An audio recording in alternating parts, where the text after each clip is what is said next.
Toujours pas de vidéo analyse sur Hollow Knight Silksong, toujours aucune série sur son incroyable lore, on va essayer de remédier à ça. Alors préparez-vous pour cette série car voici son épisode pilote. Un récap de l'histoire du jeu et de ses origines. Bouchez-vous les oreilles si vous n'avez pas terminé le jeu car ça va spoiler.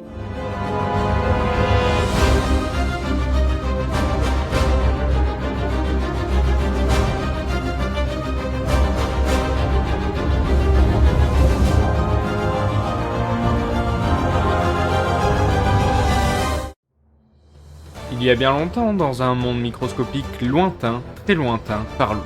Un territoire divisé en au moins 4 sphères d'influence. Au nord-ouest, l'empire aquatique Karak, dirigé par Krustkan, un imposant seigneur de guerre. Au sud-ouest, les vertes terres de Kokibois, au centre desquelles trône Florinel, la majestueuse mère des plantes. Au sud-est, l'hostile territoire des fourmis Scar, parmi lesquelles s'est démarquée l'incroyable chanteuse et danseuse Carmelita. Enfin, au nord-est, les vastes marais de Trifloria, pleins de vie et dirigés par les âmes sœurs du duo Tréfleur. En bref, une cohabitation de royaumes laissant place à la diversité. Mais tout ceci serait peut-être encore d'actualité sans la venue de Soi, un être supérieur ayant la capacité de créer et de manipuler la Soi, comme par hasard. Au premier abord, nous pouvons nous demander si un seul habitant de plus dans un monde si diversifié est dérangeant, n'est-ce pas? C'est oublier la nature des êtres supérieurs, qui apprécient créer et qui cherchent inlassablement à contrôler et à être vénérés. Soi ne faisait pas exception à la règle, et voulait devenir mère. Elle savait manier la soie, qui, malgré sa fragilité, pouvait permettre de contrôler les insectes, voire d'altérer leur nature. C'est ainsi que, dans le berceau, à partir des fouisseuses, Soi créa les tisserandes. Toutes femmes maniant la soie, toutes dites filles divines,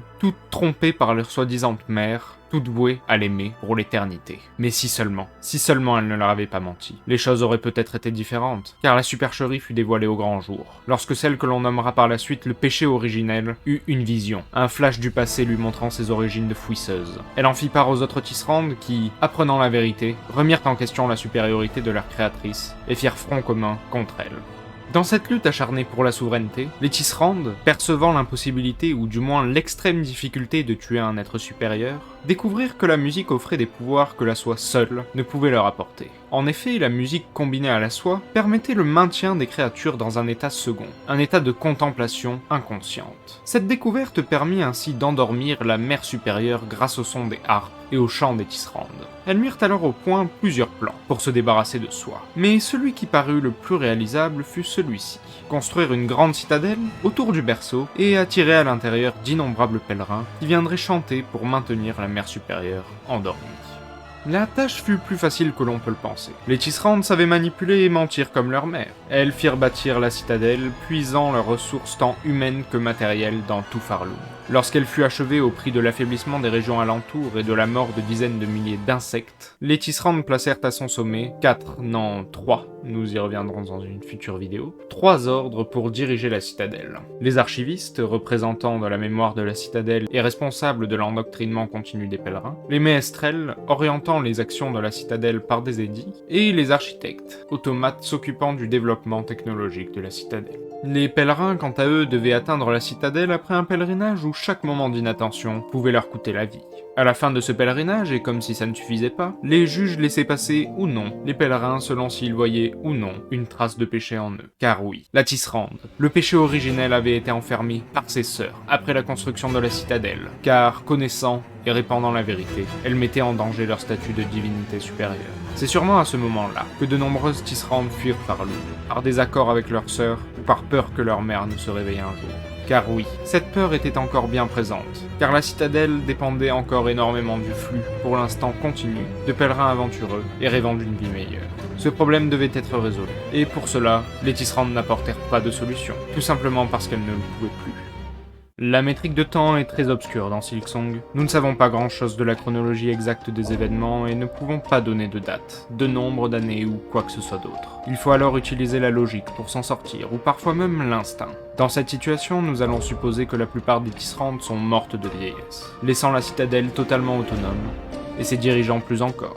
Car, verriez-vous les tisserandes, ces êtres divins donnaient leur accord pour laisser des insectes inférieurs se servir de cette matière sacrée qu'est la précieuse soie? Non. Je ne pense pas. Ainsi, les ménestrels furent les grands dirigeants de la citadelle. N'ayant plus personne pour leur dire quoi faire, ils prirent la décision de chercher une solution au problème du flux désormais inconstant de pèlerins. Du haut de leur galerie, ils ordonnèrent des recherches et des expériences sur la soie dans l'aile blanche. Ici furent découvertes deux solutions. Une première qui envisageait d'alimenter les membres de la chorale avec de la soie pour leur permettre une longévité accrue, et une deuxième, plus indirecte, qui permettait de trouver une utilité aux insectes dévoués morts. Leurs âmes étaient extraites sous forme de petits papillons de soie. Cette découverte servit dans un premier temps à illuminer certains endroits. Puis, combinés au génie des architectes, les papillons servirent de source d'énergie pour des automates de taille et de forme variables. La solution ultime était là. Pourquoi continuer à chanter, si les automates pouvaient le faire à la place de la chorale? Il suffisait de se fournir en énergie. Alors au fur et à mesure, le cœur mécanique de la citadelle remplaçait, du moins partiellement, la chorale. Et les transfusions de soie se répandaient au travers de Farloom. C'est sûrement à ce moment-là qu'a commencé à se réveiller Soie, sentant être rattachée à de plus en plus d'êtres par la soie qu'elle-même avait apportée au monde. Commença alors l'avènement de l'ombre soie.